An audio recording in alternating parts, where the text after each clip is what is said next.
一部口碑爆棚的怪兽片，特效更是精良中的精良。有怪兽，有冒险，还带点搞笑，但上映票房只有30万，那确实是有点搞笑了。没办法呀，谁让它在疫情期间上映了，也算是保障电影了。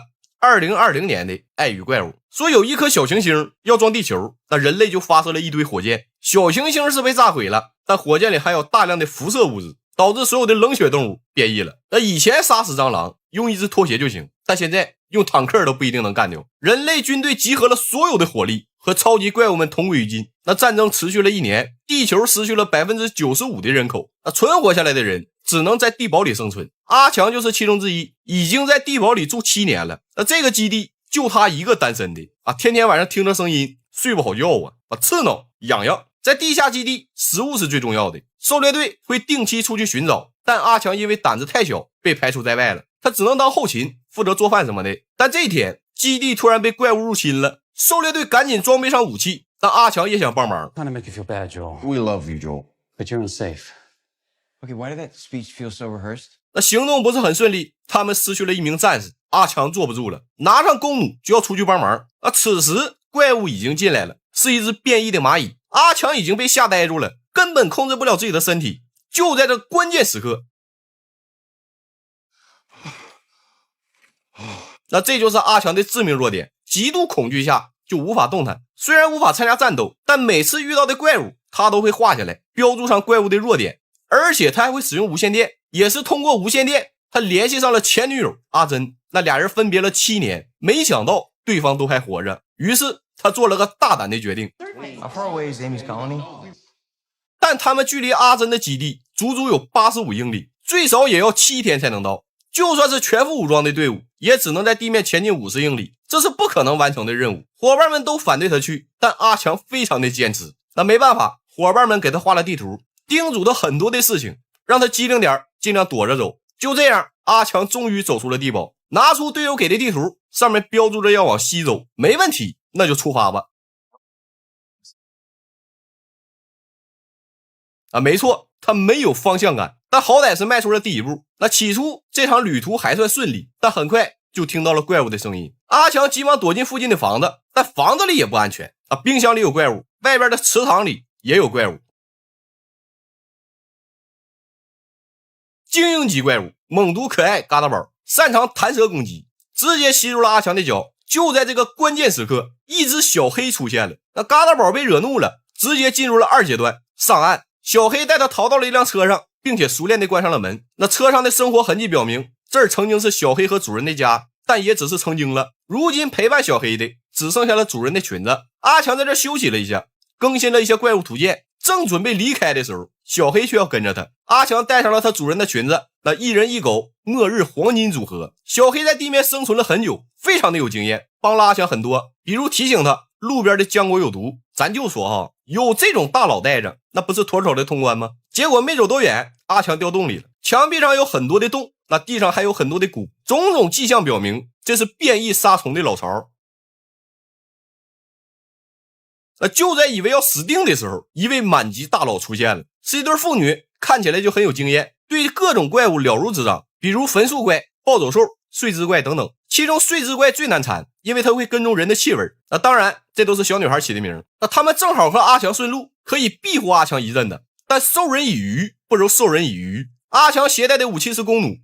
听小女孩说，大叔有个弟弟玩弩也特别厉害，大叔还教了他很多经验。第一课，确定安全前一定要观察，不然他们肯定发现不了后面有只睡姿怪正在跟着他们。幸好这种怪物行动很慢。大叔要去的地方叫荒野雪山，听说那边有很多的幸存者，因为气温低，没什么怪物。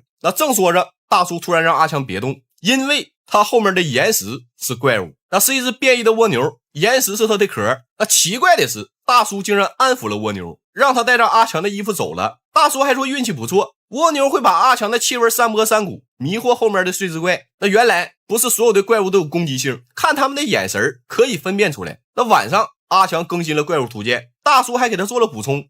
这一晚阿强以为能好好睡一觉，结果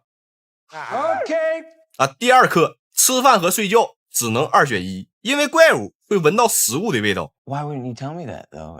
I didn't do either. 那旅程还在继续，在小女孩的监督下，阿强的射箭技术是越来越好，同时学到了很多的东西比如第3课不要走捷径，第8课每天都要训练射箭，第10课保持袜子的干爽，学会了分辨哪些植物可以吃，哪些植物可以解毒。阿强一路默默记着笔记，但大佬不会一直陪着你。阿强要去西边，父女俩要去北边。那分别前，大叔教了最后一课，一定要相信自己的直觉。大叔还给了他一个手榴弹记住数到5就扔出去。那没了神仙队友，小黑又承担起照顾阿强的责任。然而在经过一片树林时，小黑突然惊恐不安，随后躲了起来，死活都不出来。那地面上伸出了很多的触须，传说级怪物仰卧起坐怪。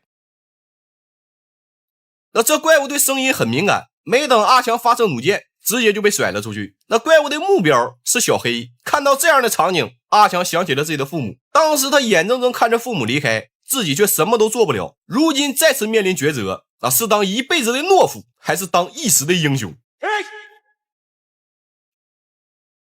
虽然有点玄幻，但毕竟阿强现在等级高了。那晚上下起了大雨，一人一狗躲进了房子里。意外的是，这里竟然有个机器人，而且还在运转，但可惜它只有51分钟的电量了。不过在停止运行前遇到了阿强，机器人表示很开心，他的程序就是服务人类，所以他愿意为了阿强奉献出自己余下的电源，让阿强使用电台联系阿珍。得知阿强距离自己很近了，阿珍表示会派人去接他。那通话过后，机器人只有15分钟了，他有一个心愿，想去外边看看。阿强把他搬到了外边的沙发上，看着阿强心事重重。机器人根据他的姓名和出生地，在资料库里找到了他父母的照片。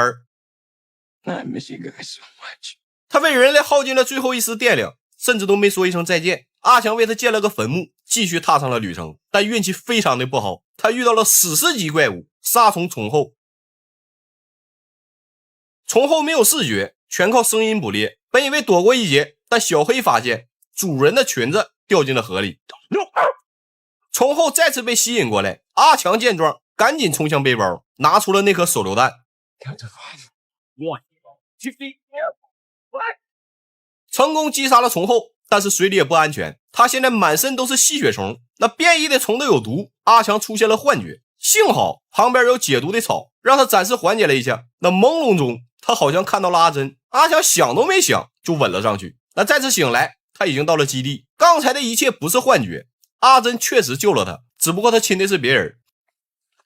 Oh, yeah. 那阿珍说最近有一艘游艇出现，船长说可以带他们去安全的地方。那阿珍的基地三面环山，正面靠海，看起来危险，其实并不安全。他决定带着人跟船长走。而对于阿强的寻爱之旅，他好像没有感觉，毕竟都分开7年了，物是人非呀。阿强想用无线电联系伙伴，船长则给他送来了食物。翻看伙伴给的地图，发现后边全是留言，我们永远是一家人，回来吧，我们爱你。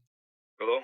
Yeah, Ray, is that you? It's me. Hey guys, it's Joel. It's Joel. We made it. Joel, you're kidding. 阿强想分享这一路的经历，但无线电突然中断了，基地那边看来也不太好，他突然想回去了，那里才应该是他的家。那这时候他发现船长给的食物竟然是有毒的浆果，那直觉告诉他船长是坏人。刚想出去通知阿珍，结果就被人打晕了。原来这船长是窃食者，专门打劫别人的食物和补给。他的游轮确实很安全，但想要游轮运转就要有燃料，而燃料就是没错，高端的生物动力学。船长撤到了船上，留下螃蟹吃自助餐。那就在这个时候，小黑又出现了。那没了他，这个家都得散。阿珍也是个战神，打败了留下的看守，而阿强已经被螃蟹给抓住了。但他发现了螃蟹的弱点，他让阿珍把枪扔给他，但阿强犹豫了，因为螃蟹的眼中是友善，他只不过被人给控制了。那相信直觉，他打断了锁链，螃蟹重获了自由，转身走向大海。那末日不可怕，